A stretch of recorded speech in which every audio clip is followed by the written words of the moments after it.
नहीं सुहावे जग की बातें, एक दिलबर की चर्चा सहती, ललित किशोरी पार लगावे माया की सरता बहती। एक बार की बात थी, एक संत थे श्री ललित किशोरी जी। उन्होंने सब परिवार आदि त्याग दिया। सब परिवार वाले आ गए, बार बार उनको लोभ देने लग गए, प्रलोभन देने लग गए। आप ये ले लीजिएगा, अरे घर में ये हो जाएगा, अरे हम तुम्हारी सेवा करेंगे, यार तुम्हारे साथ रहेंगे। होता है जब आप भगवान के मार्ग पे चलते हैं, बहुत सारी रुकावटें आती हैं, पर उनका तो दृढ़ निश्चय। पर वो लोग रुक ही नहीं रहे, बार बार बोले जा रहे, बार बार बोले जा रहे। तब ललित किशोरी जी कहते हैं, नहीं सुहावे जग की बातें, तुम जो ये सब बातें कर रहे हो ये मुझे पसंद नहीं है। एक दिलबर की चर्चा सुहाती, एक प्रभु की ही चर्चा मुझे पसंद है। ललित किशोरी पार लगावे माया की सरता बहती, क्योंकि वही इस माया से पार लगा सकता है। माया क्या है? जो है ही नहीं वो माया है। जिन संबंधों को, जिन चीज़ों को हम लोग बड़ा आवश्यक मानते हैं, असोच्या नन्व शोचस्त्वम, जिनकी बड़ी चिंता लेते हैं, जिनके लिए बड़ा दुख करते हैं, पर वास्तविकता में श्री कृष्ण कहते हैं वो शोक करने लायक नहीं, वो चिंता लेने लायक ही नहीं है। ये संसार असार है, और जो इस सत्य को जान जाता है वास्तविकता में वो भगवत प्रेम में पक जाता है। पूज्य राधा बाबा के साथ भी यही हुआ है। उनके चरित्र का हम श्रवण कर रहे थे, तो कल हमने श्रवण करा कैसे उन्होंने संन्यास लिया, किस प्रकार से संन्यास की भूमिका बनी। जेल में 2-2 बार यात्रा करना, देश प्रेम की भावना से ओतप्रोत थे, पर वहीं पर भारत के कुछ ऐसे लोगों का स्वार्थ पारायणता भी देखी कि जो अपने स्वार्थ के लिए देश की बलि चढ़ाने को तैयार हैं। अपने ही स्वजन, अपने ही परिवारों में कलह क्लेश को देखकर मानो भगवान योजना बनाते हैं। कई बार ऐसा होता है कि भगवान को जब अपने प्रियजन को अपने पास लाना होता है तो वो उस प्रकार का वातावरण बना देते हैं। हम समझ नहीं पाते ये क्यों हो रहा है, कौन सा प्रारब्ध हमारा, कौन सा पाप है जो हमने करा होगा। पर वो कोई पाप नहीं होता, कोई प्रारब्ध नहीं होता, प्रभु अपने सन्निकट लाना चाहते हैं। ऐसे ही पूज्य राधा बाबा जब जेल में थे तो ये उन्होंने प्रण करा था कि भैया अब तो जीवन प्रभु को समर्पित करूँगा। और बाहर आए तो परिवार में, पढ़ाई में, जो मैट्रिक आदि की परीक्षा, उन सब में लगना।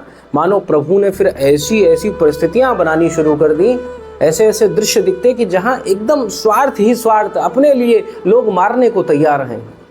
भागवत में एक श्लोक मिलता है, कन्या विक्रयणो लोभा दंपत्ति नाम चकलकनम, कि ऐसी स्थिति है, श्रीमद् भागवत के महात्मा कह रहे हैं कि ऐसी स्थिति है इस कलयुग की कि यहाँ पर कन्या विक्रयणो लोभा, यहाँ लोग स्वार्थवश अपनी बेटी, अपनी कन्या का विक्रय करने तक को तैयार हो जाते हैं। यहाँ कला कलंजर है, यहाँ पर देह हस्ति मांस रुधिरे भिमतिम त्यजत्वम, ये देह हस्ति मांस रुधिर का पिंड है, इससे आशा मत करो। क्या करो? बस प्रभु का भजन करो। धर्मम भजस्व सत्यम त्यज लोक धर्मान, उस परम धर्म का आश्रय लो और श्री हरि का भजन करते रहो। यही इस संसार का वास्तविक सार है। जिसने अपने जीवन में भजन कर लिया, पहचान गया, जैसे भगवान श्री कृष्ण कहते हैं, मत्ता परतरम नान्यत किंचित अस्ति धनंजया, मेरे सिवाय इस संसार में कुछ भी नहीं है। मयि सर्व इदम प्रोतम सूत्र मणिगणा एव, जैसे माला के अंदर धागा रहता है पर वो धागा दिखता नहीं है, ऐसे ही सबके अंदर मैं हूँ पर मैं दिखता नहीं हूँ। पर अगर यही दर्शन कर ले जाए, उस धागे का दर्शन कर ले, इस धागे से ही माला टिकी है, ये जान ले कि मेरे प्रभु ही सब में हैं, तो वो जीव मुक्ति को प्राप्त हो जाता है। ऐसे ही पूज्य बाबा अपने जीवन में इस बात को दृढ़ता से मान बैठे कि भगवान के अतिरिक्त इस संसार में कोई नहीं है और मेरा सबसे अपना, मेरा सबसे प्रिय भगवान ही है। आज ये शरीर मिला है तो ये माता पिता, अब इसका अर्थ ये नहीं है आप माता पिता का अनादर करो, वो व्यवहार की बात है, पर परमार्थ में तो कहना पड़ेगा कि इस शरीर में माता पिता हैं। हो सकता है इसके पूर्व शरीर में वही बालक उनका पिता हो, या उसका कोई संबंध ही ना रहा हो, या कोई पशु हो, क्या पता। हम लोग बार बार जन्म ले रहे हैं, पुनरपि जन्मम पुनरपि मरणम पुनरपि जननी जठरे शयनम, ये स्थिति आ रखी है। और कोई विरला ही होता है, कोई एक ऐसा महापुरुष आता है जो इस संसार, ये जो चक्र चल रहा है, इसको तोड़ डालता है। और वो तोड़ने का उपाय है परम व्याकुलता। बाबा ने इस संसार के दृश्यों को देख देख कर हृदय में परम व्याकुलता आ गई कि नहीं, यहाँ कोई अपना नहीं है, कोई सब अपने कहते हैं पर कोई अपना नहीं है, मेरे प्रभु ही अपने हैं, मेरे श्री हरि ही अपने हैं। भैया रोटी पानी खाना ये तो जानवर भी कर लेते हैं। इस जीवन का जो मुख्य उद्देश्य है वो भगवान की प्राप्ति है। पूज्य बाबा इस संकल्प के संग संन्यास ले लेते हैं और संन्यास के उपरांत एक नियम होता है, माता पिता से मिलना होता है। तो पूज्य बाबा का अपनी माता श्री से एक बार गांव जाते हैं फरकपुर और वहां जाकर मिलते हैं, देखते हैं उस माँ की स्थिति जिसको अपने पुत्र से लगाव था, बहुत प्रेम था, चक्रधर से बहुत लाड़ करती, बहुत प्रेम, सबसे छोटे बालक से बहुत ज़्यादा प्रेम होता है, तो उनसे खूब उनको लाड़ करती। परंतु अब वो सन्यासी गैरक वस्त्र में देखकर सर मुंडित, शिखा सूत्र नहीं, माता विबल होकर रो पड़ी। पिता सामने चुप रहे पर एकांत में जाकर वो भी रोने लग गए। ये क्या हुआ, कैसे हुआ है चक्रधर, तूने क्या कर दिया, क्या कर दिया। माता बार बार रोती, डांटती, फटकारती, कहती अंदर आ, पर बाबा घर के अंदर नहीं जाते क्योंकि सन्यास धर्म की मर्यादा है, घर के अंदर प्रवेश नहीं कर सकते, अपने घर के अंदर भी। इसीलिए बाहर ही बाबा ने अपना आसन जमा लिया। माता आती, अब वो तो लाड़ में माँ है, इतनी दूर से आया है, थक गया होगा, ला तेल लगा दूं, ना स्नान करा दूं। बाबा मना भी करते पर माँ नहीं मानती। सन्यास में तेल आदि नहीं लगाया जाता पर उन्होंने लगा दिया। ये माता का सहज प्रेम था।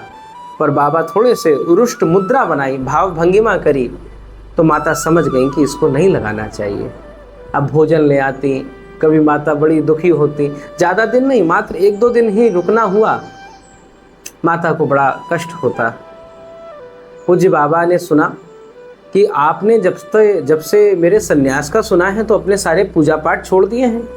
आप तो बड़े पूजा पाठ करती थी, बिना पाठ करे हुए जो नियम थे रुक्मणी मंगल का, जानकी मंगल का और मंगल गीत जयदेव जी के द्वारा, इन सबको गा गा कर आप फिर उसके बाद में ही कुछ खाती थी। अब वो सब छोड़ दिए हैं, आप तो ऐसा नहीं कर सकते थे। माता ने कहा इन पूजा पाठ का क्या लाभ, जब कोई भगवान हो तो उसके लिए पूजा करें। कौन भगवान है, ऐसे भगवान का मैं क्या करूं जिसने मेरे भोले वाले बालक को छीन कर सन्यासी बना दिया। अब तो बाबा इसको आश्चर्य से देख रहे, माता की स्थिति को देखते हुए कह रहे नहीं ये सही नहीं है, कुछ तो करते होगे। माता ने कहा हाँ 2 माला करती हूँ। तो बाबा ने कहा जब भगवान पे विश्वास ही नहीं है तो 2 माला करके भी क्या लाभ है। माता ने कहा देख, 1 माला तो इसलिए करती हूँ कि भगवान नाम की अगर कोई चीज है तो उसको 1 माला समर्पित कर देती हूँ, और दूसरी माला हे लाला, हे पुत्र, तेरे लिए करती हूँ। इतनी छोटी, इतनी युवा अवस्था में तूने सन्यास ले लिया है, तेरा सन्यास धर्म निभ जाए, किसी प्रकार तेरे को इसमें संकट ना पड़े, इस अल्प आयु में लिए सन्यास को तू जीवन भर निभा सके, इसके लिए मैं माला करती हूँ। जब ये भाव सुना, अब तक राधा बाबा कहीं रोए नहीं है, जब ये भाव सुना तो अपनी आंखों से आंसू आ गए, आंसू आ गए। ऐसी माता धन्य है, ऐसा पिता, ऐसा पितृकुल धन्य है जो अपने संतान को भगवान की प्राप्ति की ओर ले जाए। गुरु न सस्यात् स्वजनो न सस्यात्, ऐसा गुरु नहीं है, ऐसे माता पिता नहीं है जो भगवान से दूर कर दें। कौन से माता पिता का सम्मान है जो भगवान की ओर अग्रसर करें, बच्चे को संस्कार डालें। जो बच्चे का ही नाश कर दें वो माता पिता का क्या लाभ है। जो बच्चे की उत्तम गति करें, पुत्र को भगवान की ओर प्रेरित करें, वो माता पिता जगत पूज्य हैं। ऐसा बाबा का सुंदर भाव रहा। और उसके बाद वहाँ से चल पड़े, और उनकी जो पत्नी जी थी उनकी तो अद्भुत स्थिति है।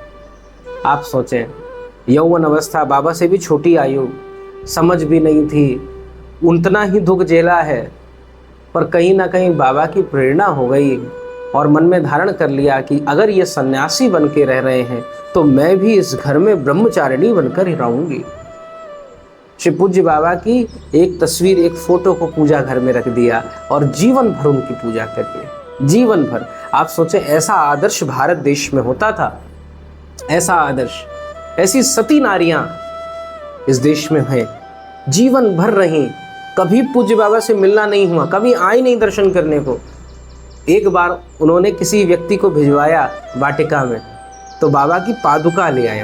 वो भी ये नहीं बोला कि मैं उनकी धर्मपत्नी हूँ, ऐसे ये परिचय नहीं, इस परिचय को छुपा के भेजा, फिर भी लोग वहाँ के पहचान गए। तब पूज्य बाबा की पादुकाएं दी और उन पादुकाओं का उन्होंने जीवन भर पूजन करा। आप सोचें, यहाँ संबंध एक दिन नहीं टिक पाते और वहाँ पतिदेव संन्यास लेके बैठे, अल्प आयु में विवाह हुआ और जीवन भर उसका निर्वाह कर रहे हैं। ऐसा अद्भुत भाव। इसके बाद बाबा कलकत्ता में आए। इंटरमीडिएट की जो पढ़ाई थी उसका बड़ा आग्रह करा परिवार वालों ने कि ठीक है जो भी है पर इसको पूर्ण कर लें। तो पूज्य बाबा ने इस ओर अग्रसर हुए। गैरिक वस्त्रों में ही जाते थे, सन्यास के वस्त्रों में ही जाते थे। स्कूल विद्यालय आदि जाना होता, पर विद्यालय आदि तो बस नाम मात्र का था। हृदय लगाकर पढ़ते तो थे, पर इन दिनों पूज्य बाबा का गीता के प्रति बहुत रुझान हो गया। गीता के प्रति बहुत उनका भाव बन गया। गीता के श्लोकों का चिंतन करना, गीता उपनिषद के भावों को सुनना, उसका मनन करना, और गीता में भी विशेष रूप से श्री शंकराचार्य जी महाभाग का भाष्य उनको बड़ा रुचिकर लगा, उनको बड़ा अच्छा लगा। तो उसका श्रवण करने लगते और कभी कभार उसका पाठ करते। बड़े भैया देवदत्त जी उनको कभी उपनिषद का ज्ञान, कभी वेदांत का ज्ञान, ये सब प्रदान करते रहते। कभी वेद के मंत्रों को सिखाते, कभी पुराण आदि की बहुत सुंदर सुंदर कथाओं को श्रवण कराते। पूज्य बाबा ने बहुत थोड़े समय में ही उस परम तत्व को जान लिया था, उसको प्राप्त कर लिया था।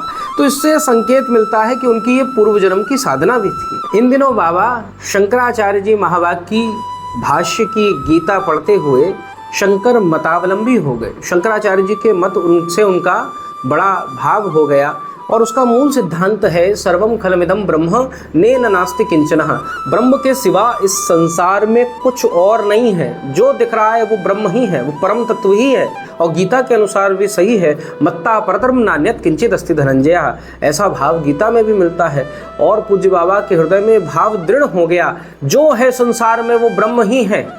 जब जब गीता के ये श्लोक उनके सामने आते, ज्योतिषामपि तज्ज्योति ही तमसा परमुच्यते ज्ञानम ज्ञेयम ज्ञानगम्यम हृदय सर्वस्य विष्ठितम, कि वो परमात्म तत्व कौन है, वो जितनी भी संसार में प्रकाश की वस्तुएं हैं, ज्योतियां हैं, उनकी परम ज्योति है, परम सत्ता है। जैसे हमारे यहाँ लाइट है, बल्ब है, हमारे पास चंद्रमा है, पर उनको प्रकाश देने वाला सूर्य है। ऐसे उस सूर्य में भी जो प्रकाश डाल रहा है वो परमात्म तत्व, वो ब्रह्म है। और जैसे सूर्य के रहते कभी अंधकार नहीं हो सकता, ऐसे ही ब्रह्म के रहते हुए साधक के हृदय में कभी माया का प्रवेश नहीं हो सकता। जानने योग्य उस बोध स्वरूप और तत्व के द्वारा जिसको जाना जा सकता है वो परम तत्व ही है। और हृदय सर्वस्य विष्ठितम, वो विशेष रूप से सबके हृदय में अंतर्यामी के रूप में विराजमान रहता है, कूटस्थ के रूप में विराजमान रहता है। यस्य भाषा सर्वमिदं विभाति सचराचरम, वो हर जगह हर रूप में व्याप्त हैं।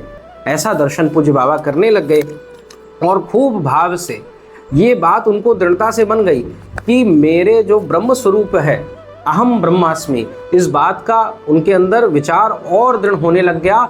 और साधना तो कुछ ज़्यादा करनी नहीं पड़ी, बहुत कम अल्प साधना में ही बाबा को ब्रह्मानुभूति होने लग गई। जो भी दिखता उन्हें मनुष्य नहीं दिखता, वो ब्रह्म स्वरूप दिखाई देने लग गया। ऐसी स्थिति, तो इससे संकेत मिलता है कि पूज्य बाबा के पूर्व जीवन में भी, अर्थात जो उनका पूर्व जन्म था उसमें भी अद्वैत की साधना रही होगी। और बस ये साधना तो नाम मात्र करनी पड़ी उनको, और जल्दी ही ब्रह्मानुभूति होने लग गई। और उसको देखने के लिए जो साधक होते हैं वो अपना टेस्ट स्वयं लेते हैं। तो पूज्य बाबा अपनी ब्रह्मानुभूति की जांच करने के लिए, क्या ये सत्य है कि नहीं है, तो पूज्य बाबा कलकत्ता में ही एक गंगा जी बहा करती थी। गंगा जी के पास में बहुत सारे जो कुष्ठ रोग से पीड़ित लोग थे वो रहा करते थे। उनके बीच में पूज्य बाबा जाकर बैठ गए। उनका कुष्ठ जो होता था, कोढ़ जो होता था, बड़े गलित होते थे, शरीर बह रहा है, फोड़े निकल रहे हैं। उनके पास कोई बैठना, उनको देखना पसंद नहीं करता था। पर पूज्य राधा बाबा वहाँ जाकर बैठ गए और देखने लगे, क्या मैं इनके अंदर ब्रह्म भाव कर पा रहा हूँ? क्योंकि देखो, मैं कह दूं कि मैं ब्रह्म हूँ, ये कहने से कुछ नहीं होगा जब तक मुझे इस बात की अनुभूति नहीं होगी। पूज्य बाबा वहाँ लगभग 1-2 हफ्ते तक रहे और वहाँ पर जितने समय रहते उनके मन में कभी ये भाव नहीं आया कि इनको कोढ़ है। उनके मन में यही भाव आया, मेरे प्रभु, मेरा जो ब्रह्म स्वरूप है वही इस रूप में लीला कर रहा है। तो उनकी ये मान्यता दृढ़ हो गई। जैसे वहाँ पर बड़े धनी मानी लोग आते, बड़े अमीर लोग आते, तो वो लोग कुछ ना कुछ दान कर जाते, कोई 1-2 रुपया ऐसे फेंक जाते, राधा बाबा के पास भी फेंक जाते। तो बाबा उसको रखते नहीं थे, क्योंकि वो धन का स्पर्श तो करने का उनका संकल्प नहीं था। तो वो धन ऐसे ही त्याग देते थे और जो आसपास कोढ़ी होते थे वो उसको बटोर ले जाते। अब तो इनके पीछे होड़ लग गई, कोढ़ी आते कि आप मेरे पास बैठ जाओ, मेरे पास बैठ जाओ, कि इनका धन मुझे मिल जाएगा। पर जिसका बड़ा गलित कोड़ था, जिसको कोई मतलब बेचारा बहुत परेशान रहता था, उसके पास बाबा बैठते, क्योंकि मन में भाव था, एक बात तो ये कि मैं अपनी ब्रह्मानुभूति को जांच लूं, और दूसरी बात ये कि इसकी सहायता भी हो जाएगी। संत हृदय में करुणा भी होती है। और इस प्रकार बाबा ने इस बात को जांचा तो खरा ही पाया कि मेरी ब्रह्मानुभूति इस समय उचित है। अब इसके उपरांत एक बाबा के स्वजन थे श्री भवानी शंकर जी। उन्होंने बाबा को देखा इस स्थिति में तो आग्रह करा, आप तो इतने तेजस्वी ओजस्वी हैं, आप गीता का सत्संग करते हैं, गीता की वार्ता करते थे। पूज्य बाबा का मुख्य ग्रंथ उस समय श्रीमद् भगवत गीता थी और सन्यासियों का प्रधान ग्रंथ माना भी गया है। तो उसका उन्होंने आग्रह करा कि मैं चाहता हूँ, बहुत सारे क्रांतिकारी परिवार हैं जिनके पास में इस समय धन नहीं है, वो बेचारे ना उनको सरकार सहायता करती है और ना ये बड़े बड़े नेता सहायता करते हैं। आप गीता का प्रवचन गांव-गांव में करें, मैं आपके साथ चलूँगा और जो इससे धन बनेगा मैं आपको विश्वास दिलाता हूँ क्रांतिकारियों की सेवा में लगाऊंगा। अब पूज्य राधा बाबा का क्रांतिकारियों के प्रति तो विशेष प्रेम था और स्थिति भी ऐसी थी। देखो, बड़े बड़े जो नेता थे, राजनेता थे, उनको तो कोई कमी नहीं होती थी, पर जो एक छोटे से गांव से निकला बालक है, एक माँ का एक ही पुत्र है, पर माँ भी बोलती है, भेज देती है, नहीं तू देश के लिए लड़ने जा। अब वो चला गया, वो जेल में पड़ा है, पर वो माँ भूखी है, उसको खाना कैसे मिले। तो इस भावना से बाबा ने गीता प्रवचन प्रारंभ तो करा, पर शर्त रख दी कि मैं द्रव्य का स्पर्श नहीं करूंगा, स्पष्ट कह दूंगा कि ये द्रव्य मैं नहीं लूंगा। भवानी शंकर जी तैयार हो गए, तो गीता का प्रवचन हुआ, बहुत बढ़िया प्रवचन हुआ, इतना सबके मन में आनंद आ गया उसको सुनकर, गांव वाले बड़े प्रसन्न हुए, भेंट चढ़ाने लग गए। बाबा ने स्पष्ट कह दिया, देखो ये भेंट आप चढ़ा रहे हो बहुत अच्छी बात है, परंतु मैं द्रव्य का स्पर्श नहीं करता, मैं किसी स्त्री का स्पर्श नहीं करता, ये मेरा धर्म, मेरी मर्यादा नहीं है। इसीलिए ये जो मेरे पास में श्री भवानी शंकर जी पंडित जी हैं, यही इस सब भेंट को ले जाएंगे और जितने स्वतंत्रता सेनानी हैं उन सब की सेवा में लगाएंगे, ऐसा मुझे विश्वास है। जब ऐसा कहा तो भैया देखो, लोग तो बड़े लोभी होते हैं, लोगों को लगता है ये बाबा के पास जाएगा तो हमें पुण्य मिलेगा, इनके पास जाके कौन सा पुण्य मिलेगा, तो दक्षिणा कम हो गई। पर बाबा स्पष्ट ही रहे, किसी से कोई मतलब नहीं, किसी के घर जाना नहीं, मंदिर में शयन करना, जो स्पष्ट रहता है उसके संगी रहना।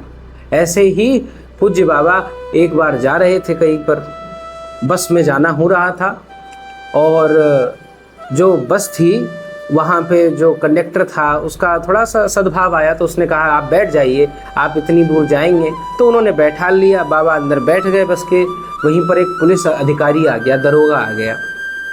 दरोगा ने इनको देखा, पता नहीं क्या भाव आया, कौन सी उसके अंदर पुराना बैर था, इनके पास जाके पहले बैठ गया, फिर कोहनी मारने लग गया, कभी इन पे हाथ पैर मारता, कभी इनके ऊपर कंधा रख देता, बड़ा अभद्र व्यवहार करने लगा, कभी कुछ सुनाने लगता, कभी सन्यासियों को गाली बकता।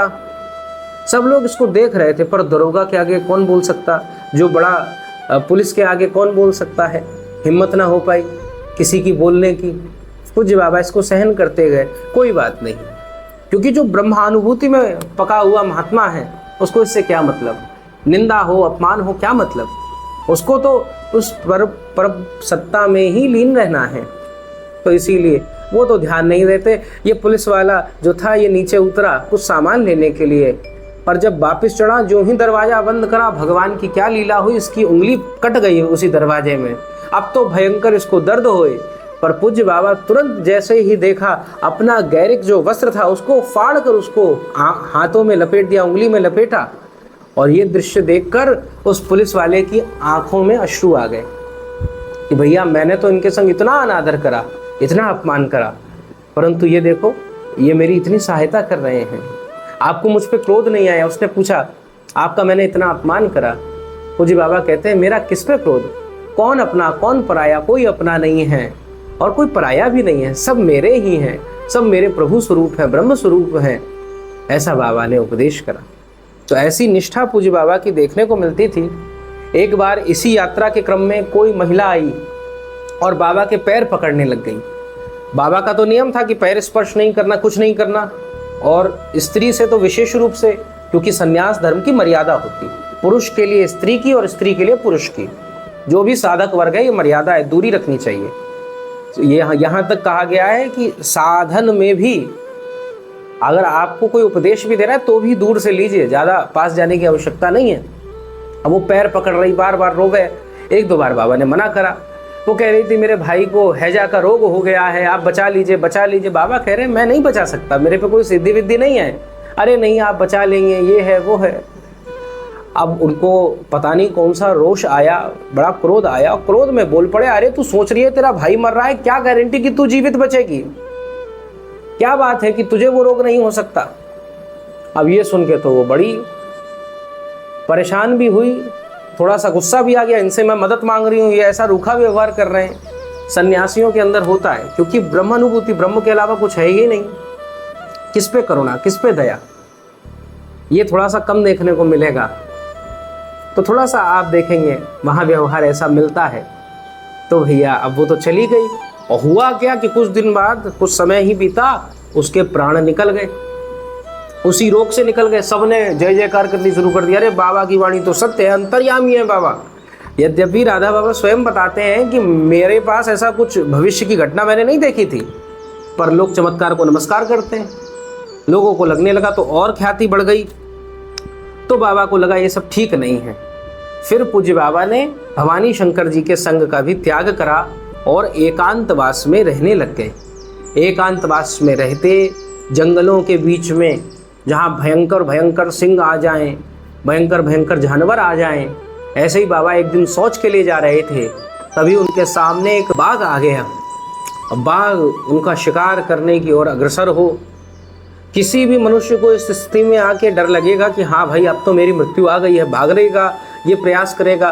पर पूज्य बाबा की हृदय में ये बात दृढ़ हो चुकी थी कि ब्रह्म के अतिरिक्त इस संसार में कुछ है नहीं, और ये शरीर तो नश्वर है, इसको मरना हो तो आज मर जाए, इसको रहना तो आज रहे। बिल्कुल निडरता के साथ में बाबा वहीं बने रहे। सिंह आया, उनके आसपास थोड़ा सा घूमा, चक्कर लगाया, पर चला गया, किसी भी प्रकार की हानि नहीं पहुंचाई। ये देखकर तो बाबा की और दृढ़ता बढ़ गई कि बस यही बात सत्य है, जो ब्रह्म स्वरूप है उस परमात्मा का चिंतन करने से ही लाभ है। वही सब रक्षा करता है, वही योगक्षेम वहन करता है, उसी से जीवन साध्य है। बाबा गीता का आश्रय लेते हुए इस प्रकार से संन्यास मार्ग पर दृढ़ता से चलने लग गए। इस प्रकार अपने घर परिवार को छोड़ छाड़ कर पूज्य बाबा संन्यास के मार्ग पर निकल चुके हैं। अकेले इस राह को तय कर रहे हैं, एकांत जंगलों में जीवन यापन, गंगा के तटों में जीवन यापन, ऐसा उनका सुंदर आनंद चल रहा है। तो इन चरित्रों का हम आगे भी श्रवण करेंगे। आज के लिए पूज्य बाबा के चरित्र को यहीं पर विश्राम करते हैं। आप सबके श्री चरणों में प्रणाम। राधा माधव सरकार की जय, राधा वल्लभ लाल की जय।